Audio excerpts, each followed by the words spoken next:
Travis head open করতে নামলেন, English বোলারদের দেখলেন, তারপর কচুকাটা করলেন। পার্থের বাউন্সি উইকেটে যেখানে ব্যাটাররা দাঁড়াতেই পারছিল না, সেখানেই কিনা চতুর্থ ইনিংসে দ্রুততম সেঞ্চুরি হাঁকানোর রেকর্ড গড়লেন। বেন স্টোকসের হাতের মুঠোয় থাকা ম্যাচ একা হাতে ছিনিয়ে আনলেন। মাত্র 2 দিনের টেস্ট জিতে এবারের অ্যাশেজে যাত্রাটা শুরু করলেন। সেই সাথে বাজ বলের অহম মাটিতে নামিয়ে আনার একটা বার্তাও বোধহয় দিয়ে রাখলেন ট্রাভিস হেড।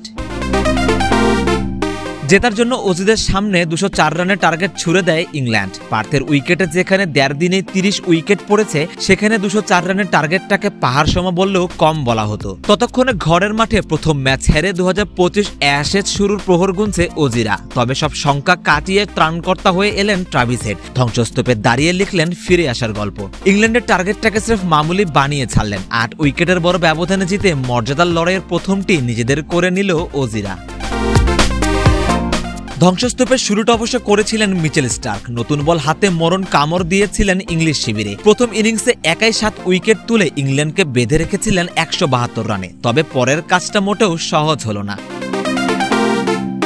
স্টার্কের 7 উইকেটের জবাবটা দেন বেন স্টোকস। বল হাতে তুলে নিয়ে স্বীকার করেন অস্ট্রেলিয়ার 5 উইকেট। কাপ্তানের কাপ্তানিতে মাত্র 132 রানেই গুটিয়ে যায় অজিদের দম্ভ। ইংলিশদের ছাইচাপা আগুন নতুন করে জ্বালিয়ে স্টোকস যেন একটা বার্তাও ছুড়ে দিলেন অজি শিবিরে। লড়াইটা কেবলই শুরু।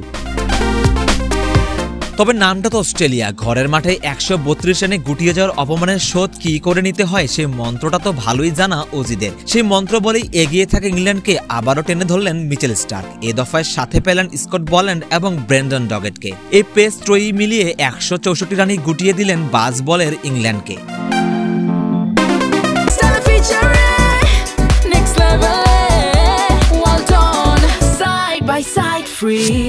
তবে 40 রানে এগিয়ে থাকার পর যোগ হওয়া 164 রানের কল্যাণে অজিদের সামনে লক্ষ্যটা দাঁড়ায় 204 রানের। পার্থের এই উইকেটে এটা যে খুব একটা সহজ হবে না অজিদের জন্য তা অনুমেয় ছিল। তবে কঠিন কাজটাকে স্রেফ পানির মতন সহজ বানিয়ে ফেলেছেন ট্রাভিস হেড।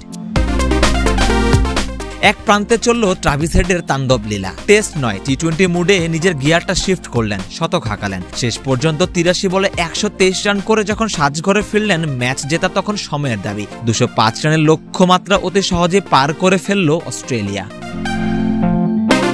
আর তাতেই মাত্র 2 দিনে শেষ হয়ে গেল প্রথম টেস্ট। অভিজাত্যের লড়াইয়ে প্রথম হাসিটা হাসলো অজিরাই। অবশ্য এমন দাপটে অস্ট্রেলিয়ার সামনে আর কি বা করার ছিল ইংলিশ শিবিরের। সারওয়ার সেতু, ক্রিকেট 97।